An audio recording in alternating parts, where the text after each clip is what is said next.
So I am here with my friend Whitney, who I love. We used to work together, and we had lots of fun times. Yes. Crazy times. A lot of them. Yes. And I just love your story. We've talked a lot about you writing a book. Yes. Or finding some way to get your story out there because you have a really unique perspective. And I'm hoping we can talk about that today.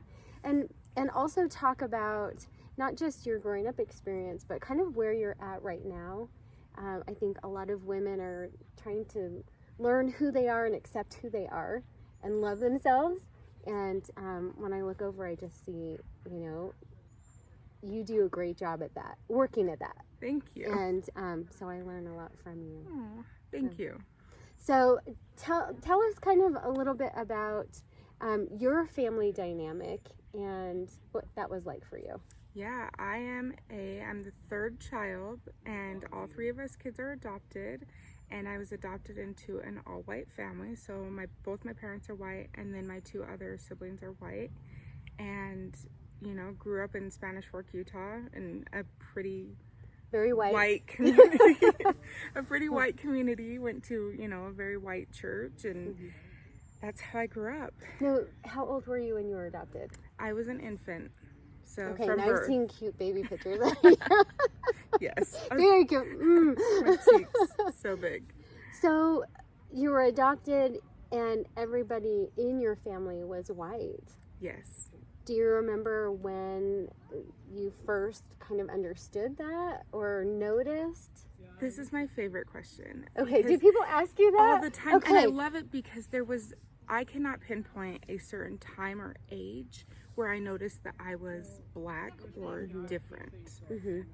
It was never hidden from us that we were adopted. Okay. It was always talked about. It was always very open. I genuinely don't remember. I would have to say probably when I started going to school. Okay. Did I recognize that I was different than and other people? Was it a different oh, I'm special? Was it a different oh, I'm separate? What was it? I think the difference was that I looked different. So physically I looked different than the other kids. They were similar. They all had, maybe different hair colors, but the same skin color. And I didn't have that. My skin color was different. I don't even remember having any Hispanic kids or Asian kids in any of my elementary. And in Utah, that's probably true. Yeah, and in the Spanish 90s. Yeah, so I don't remember having any diversity as a kid. And so it was looking at everyone's skin, and then my skin was different. And I think that is when I noticed. Well, and books, like school books. Yes. It's usually all white. I think now. Or it's more now, diverse. Yes. But back then it was all white. In your textbooks you would get, or your workbooks, you'd get all the kids were white. And occasionally you'd see like an Asian kid or a Hispanic kid or a black kid. And it was also interesting because the black kids in the books were all very dark. And I am half black and half white. And so I'm a mix. I wasn't as dark as them, so that was interesting as well to understand that I'm not fully black. Yeah. So I think right now we see so many people kind of in camps.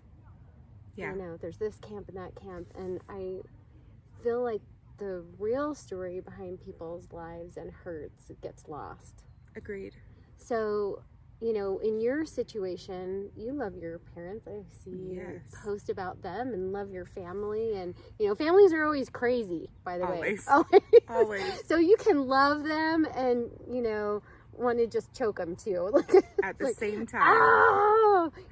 Family. But family is family, and you love your family, and that comes across.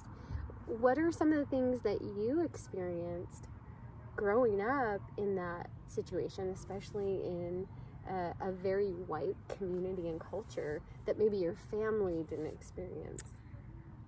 My family was never I can't say never, but my family wasn't told that their skin looked like poo, or that why is your skin brown? My skin's not brown. Am I gonna turn brown? I mean, those are things said to me as a child, and then as I got older, In my teen years, I was told I couldn't date certain people. I was told that I couldn't go into certain friends' homes because their parents or grandparents were racist. Even into my 20s, I've been told, you're a really nice girl, I would never date you because I don't believe in interracial dating or interracial marriages or interracial children. And for me, that's always been an interesting comment that I've kind of held on to because in a sense, we're all interracial, whether your skin is white, black, or anything. And you know, they do a lot of these DNA tests now, and people are like, what? I didn't know that I was part this. You know, we're all kind of, especially in the United States, such a melting pot, right? But I think as people, we're people in context. Like, we're made up of this, you know, tradition, and made up of this nationality, and made up of this preference, you know, whether we're extrovert or introvert, we're all so different. It's devastating when we just isolate certain people. I agree. Well, and how many people are you excluding because you're so focused on one thing that may not be relevant in a sense? Yeah. And so, I mean, other things growing up is like being called the N-word, and the word is just very ugly to me.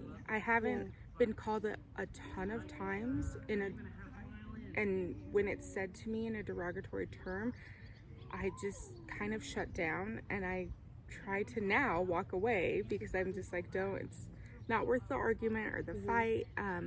It doesn't benefit me. So I've also been called that in kind of backhanded ways. I've had people spell it to me. I've had people, I had a man at the bar tell me he was a redhead, and he told me that him and I are the same person. The only thing is with ginger, you have to rearrange the letters to be me. And it took me a minute. It took me a minute, and I didn't understand really what he meant at first. And then I spelt it out and was like, oh, that's ugly. And I was like, the time it took him to think of that and say that was wasted, in a sense of that has nothing to do with our lives. And I don't know, I didn't know him.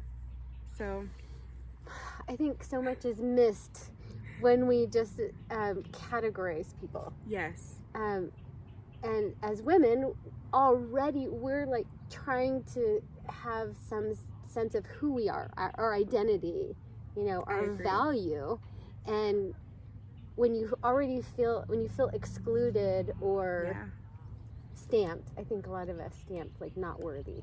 For whatever reason, I think we, as women, I don't know if it's men so much, but feel this stamp like not good enough. You know? I think that we do it to ourselves, and I think that we, whether intentionally or unintentionally, we kind of do it to each other. And I think the older I've gotten, the more conscious I try to be about not putting that stamp on others, and then I work through putting the stamp on myself. So, I mean, as a human, I have to work through that. Nobody's going to do it for me. I just love you. So you know, especially right now where the media is like, I think, dividing us more than ever. I agree. Because that's how they get ratings, right? What can we do as friends that maybe people would say, oh, they're on that camp and they're on that camp? How can we say, no, we're actually together? How can we show, no, we're together? For me, it is all about educating. So whether it be about being Black or being adopted or whatever the topic be, it's all about education versus aggression, right? So when people ask the questions, no matter whether the question is politically correct or not, I will answer and then correct in a positive way so that they understand why it's not politically correct.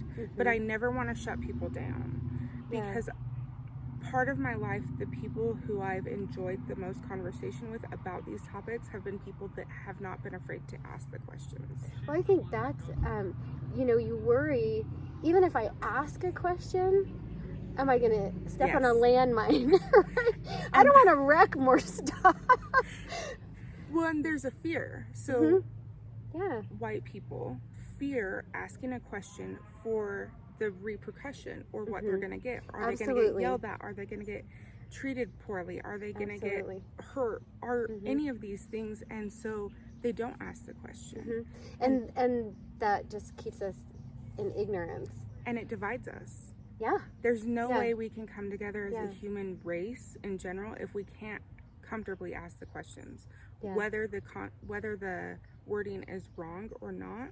So people will ask me often, do you know your real parents? So my real parents raised me. Yeah. Like, they adopted me, they raised me. But the word Yes. is, how do you interpret real Yes. versus how they interpret real? And people don't understand the word biological because they've never experienced that. So my biological parents and then my adoptive parents. And so I just explain that to people, Yeah. and they seem to understand and be receptive of it. And it's never angry or rude. I also understand, because I've been asked that so much, I also understand what they mean and where they're coming from. Yep. There's so much, my sister has adopted 3 boys that are black. She has 3 white sons. And obviously it was like a huge wake up, like, oh my goodness, there's so much about the black experience I didn't understand. Yeah. And so she's like, how can I advocate for these boys, and their experience is different than these boys, and she loves them all. So she shared a lot of things with me as well, kind of guided me to looking at a lot in history that's just absent. Yeah. There's a lot that, even thinking, I understand history, there's a lot that I just plain was not exposed to. There's also a lot they don't teach you. So That's what I mean. I want to be an advocate for, let's talk about the actual history yeah. and have it all shown, because I think if people don't know, they don't know. And they can be good people and they cannot know.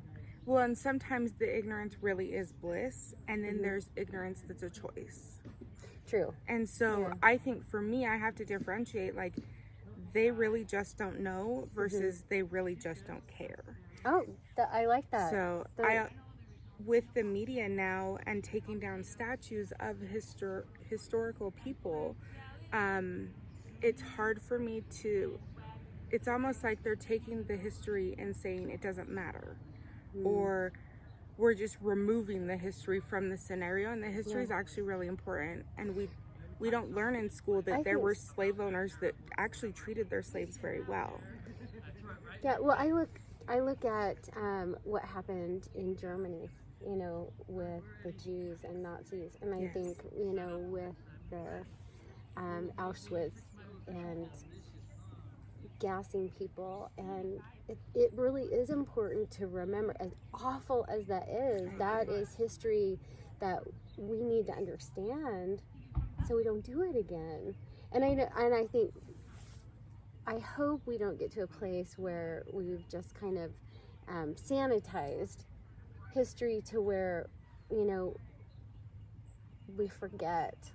I agree. So I think too, we have like world history, U.S. history, family history, and then like as an individual, I have history, right? So if I like the word sanitize. If I sanitize my personal history, how can I ever say, hey, I learned from these things, or I progressed in my life, or grew as a black female, a black adopted female? How can I ever say, I learned from these things, and these things helped me become who I am today? And that's the same with America, and that's the same with the world. And so if we don't look at the hard things and say, hey, this was a very hard point in our history, how can we say, but look at where we are now? I love that, because gosh, I think we all have these, these epic failures in our lives. All the time. And it's been 14 years since I've had a drink. And although that might not be like a neon sign for other people, to me, that's a meridian in time where I'm like, I thank God for all of the work that got me to today. Yes. Right?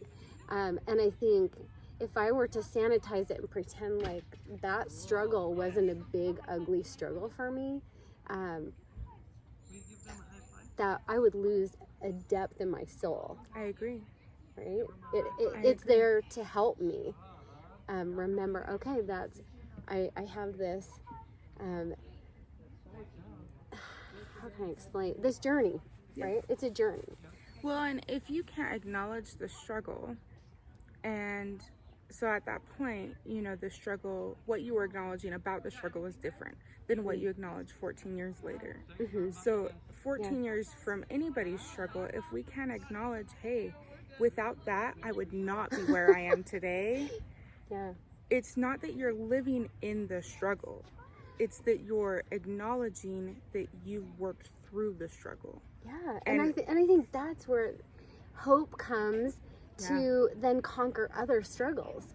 I agree. Like if you can do that, soul you can fuel. do this. Yes. So as you've like looked at I love that, talking about your history, you know, that you own your history. How have you come to a place where you're like, okay, I own who I am today as a woman, right? Like how, like owning your body, owning who you are. Sometimes it's more conscious than others. I have to sometimes consciously own it, right? And pay more attention to what I am putting out into the universe. And sometimes it's just where I'm at in life, right? I now am very proud to be an adopted Black female. I probably don't talk about it as much as I feel like I just am. You know, I just feel like I'm doing my thing. You're in it. You're living it. Yes, I'm living it, and other people aren't living my truth, obviously. So when I go out, people do ask me, you know, are you Black? I just had a couple weeks ago, are you Black? Are you Hispanic? And I love those questions, and they bring up such great things. I had somebody ask me, you know, are you rioting? Are you protesting? Are you doing these things? Yeah. And it brings conversation that I never would have had the opportunity to have. I don't think it's anything I'm saying. I think it's how I'm presenting myself. You definitely are charismatic, and you own your space. Like when you walk into a room, you own your space. I didn't always. What shifted for you? I guess what I'm saying is, how did you get there? Because I think there's such a journey to owning your space in this world. I read a book. I can't remember the title of it, but I'll get you the title of it. But it is about being Black. And one of like the first chapters says, Black people make Black jokes not to make themselves comfortable, but to make everybody comfortable with their race without saying it, right? So when I was a kid, I used to make all the Black jokes, all of them. And like, I still make jokes, but I try to be more conscious of it and not take away from myself or my race. And so as a kid though, everything was because I'm Black or just joking around like that. And the book acknowledged that, and then I was like, I do that. I have to make everybody feel comfortable about my race because I am the different one. I'm the one that physically looks different, and so I need everybody around me to be comfortable, or else they're not going to want to be around me anymore. Wow. And I acknowledged that probably 5 to 7 years ago, and even then it's been a struggle because consciously I have to make the effort to not make the joke. As I've gotten older and just done it less and less, it's easier to do. I also don't think about it as much anymore, in a sense of, if somebody doesn't like me for the color of my skin or my sex or the way that I am, they can leave. And you've just gotten more comfortable with, I like who I am. Yeah. And I'm okay if other people don't. And I also recognize that we don't have to like everybody. What? It's weird. You know, I think that can be a Utah thing. For sure. Also, yes. that if you're not from Utah and you're watching this, side note, you never want to hate anyone, and you should love everyone. And I think we get mixed up in that being a nice person or a good person. I think we feel obligations. And so being from Utah and living out of Utah, I think we're taught that we're obligated to like everybody or be nice to everybody. You should be nice to everybody. Yeah. On the flip side of that, I don't have to like you per se, but I can still respect you. And I don't have to respect you, but I can still treat you in a kind manner. I love and that. so there's just different things I've learned growing up that you don't have to act a certain way. I don't have to like every person I come in contact with. I can, now that I'm recognizing I can do this, I can physically leave. So if if I'm in a public scenario and somebody's doing something I don't like or don't appreciate or don't agree with, I can then get up and leave. I don't have the courage to do that. Yes, I don't have to say anything. I don't have to be rude or disrespectful. I can just silently get up and leave, and it's kind of empowering. Oh, it's really powerful. And once you do it, I don't think a lot of women have that. Like, no, I can just remove myself. I don't have to be a jerk, but I will remove myself. I think people don't feel that they are empowered enough to do it. People don't feel like it's okay because society tells us to put on a happy face and in a sense fake it till you make it, and you don't have to fake anything because how will you ever make it if it's all fake? So well, I love looking over, especially, you know, social media is how we connect now, and I love this that we're in person. But I just love that you work at giving yourself permission to show up. You gave that to me. Oh, you gave that to me. One day at work, I don't remember, I think we were in the kitchen, and you said that you can allow yourself permission to be yourself and be who you are. And it was a different term, I can't even remember, but you wasn't gave a swear me that. word.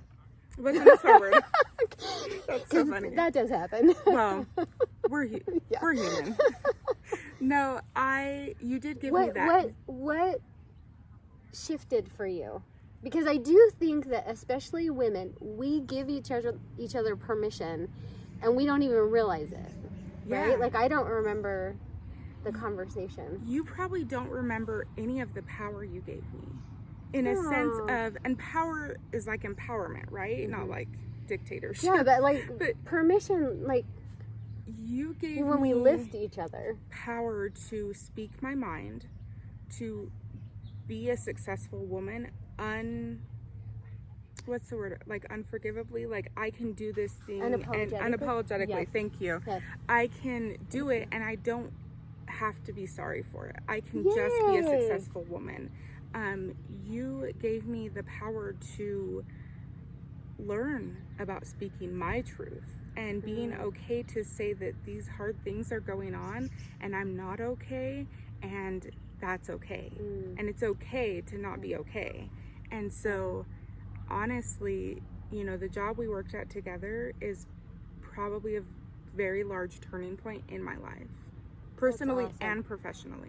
Because it was for me too. Yeah, it's crazy. And I think that's how we can be a blessing to each other. Yeah. As women, as friends, as sisters. Because there are these, you know, we both in those roles hit highs and lows. Epic, massive failures, and or those things that happen to us. Yes. Right? That just happen to us.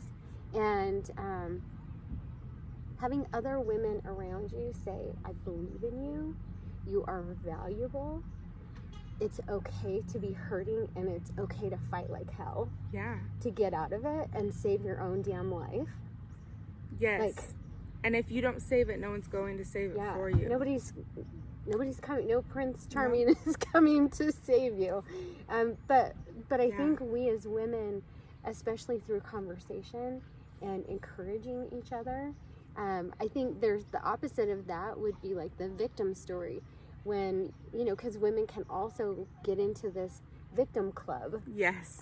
It's really important who you keep around you. I agree. And I think the older you get, the more you realize that. Yeah. I mean, 10 years ago, I had all these friends that were like surface friends, right? I kept them at an arm's length, and I liked them all. I enjoyed my time with all of them.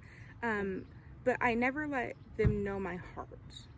And the older I get, I have maybe a handful of friends, and they know my heart. And big difference. It's a huge difference, and we still have good times. And I have to recognize as well, when I'm going through something, am I keeping people at arm's length again? So I have to be self-aware enough to say, like, what do I need, or what in this friendship am I getting? And that's not selfish, Right. I have to disclaimer that it's not selfish to say, what am I getting from this, or what am I benefiting from this? And what do I really need? Yes. And telling the friend what you need. Yeah. I so healthy. I've had friendships that just have not been healthy, and I've had to acknowledge that, and that's not always easy. And I think you can love a person and care about a person and just not have the day-to-day interaction, or even the weekly or monthly interaction, you know, that you used to when we were younger and we just had hung out with hundreds of people all the time. I never did that, but you know, I like to think. Speaking of hundreds of people, you know, right now things are so disconnected. Yeah. People are, you know, 6 feet apart, or they're just not getting together. How important is connection to you in your life? It's huge. That's interesting. On the way down to Utah, I was in my car, and I used to have a friend that I talked to on the phone every road trip I was on for hours. And I don't have that anymore. And I have acknowledged with my therapist to feel the feelings and to understand where they're coming from. And I was missing the connection. And so the connection is hugely important to me. And I think it is to everybody, whether we understand that it's connection or not. Because if we don't connect with somebody, who do I have for support? Who do they have for support? It's really about having those anchors in your life. Yes. Because, you know, you think about an anchor holds something to the bottom, right? Which I would say, you know, is our soul, right? So you have this anchor, and on top, you know, the boat may drift 10 feet this way or 10 feet that way, and of course it's going to go up and down with the current, but it doesn't go too far, right? It's tethered there. And especially right now, it feels like, what do we tether to? I agree. And having those anchors where you've got your people, right, who know who you are, and they're not going to let you drift too far off. They care about your sanity, your stability. Yes. Right? Like, you got to have those anchors. And the anchor, I think, has to be healthy, and it's huge. So one thing I've learned is that not every anchor is healthy. And what does healthy look like for you? Because healthy for you is going to be different than healthy for me. And people don't recognize, you know, they see one thing and it should be that way across the board, and that's just not how humans are, because we're all so vastly different. And I also think too, with, you know, social distancing and all the things going on, it's making people stressed on a different level, and then it's making people, I think, fearful in a sense. And I don't want to live a fearful life. So sometimes, a lot of the time, I shut the TV off, or the radio, or the social media. I unfollow, unlike all the things that aren't benefiting my life, or aren't healthy to look at, or entertaining to look at. Like, if I can't laugh, why am I looking at it? And that doesn't mean I need to be uninformed, but, you know, going back to those things, when I get with my friends, I don't want it to be a negative conversation or a sad conversation. We all have sad points, things we have to talk about, venting. I understand those things. For the most part, though, for me, I've had to evaluate every anchor in my life to understand if it's healthy or not. And if it's not healthy, I have to unanchor it I love let that. it go. That's so powerful. It's hard. And Yeah, that's because it's grief. Like you're saying goodbye to certain people or groups or activities. Then when you just say, you know what, that's not helpful for me right now. I like that you said activities, because I was actually thinking, it's not just people. It is definitely, shopping, drinking, any of those things, anything can be a negative or a positive. And so it's evaluating almost everything in your life.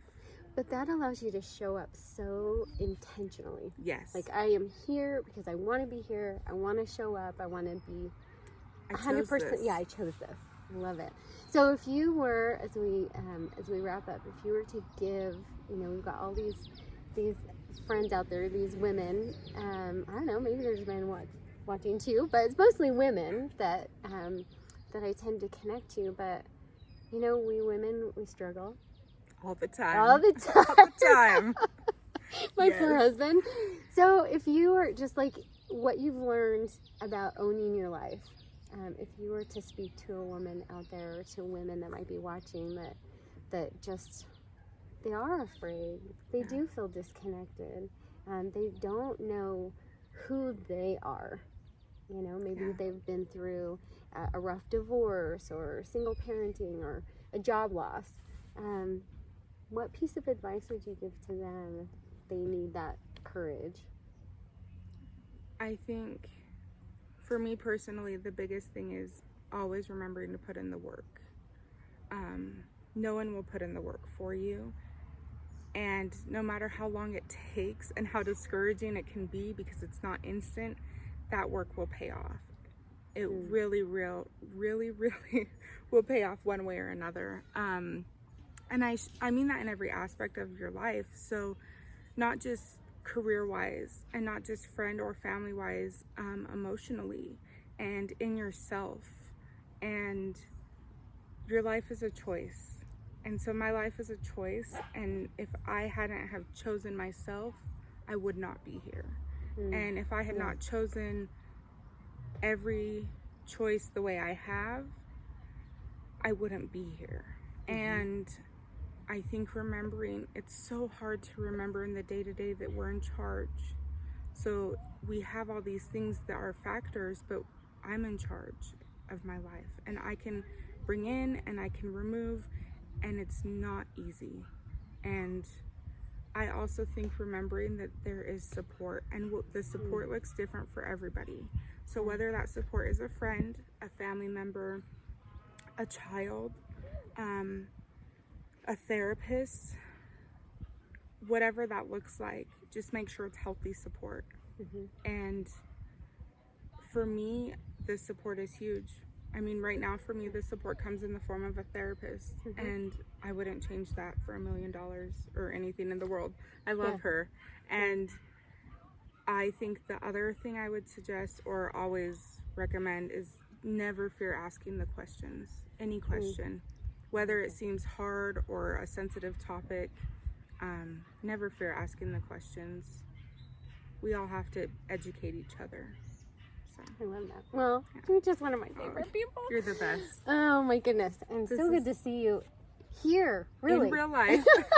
No masks. Like, we're healthy. Oh my goodness. Yeah. No, it's so good. And it's just so fun to watch you. I love and this. be encouraged by you. So I'm sure you've gotten some golden nuggets out of today as well. Thank you, Whitney. You're for welcome. sharing your heart with us. And remember, grief is a journey. It's like this.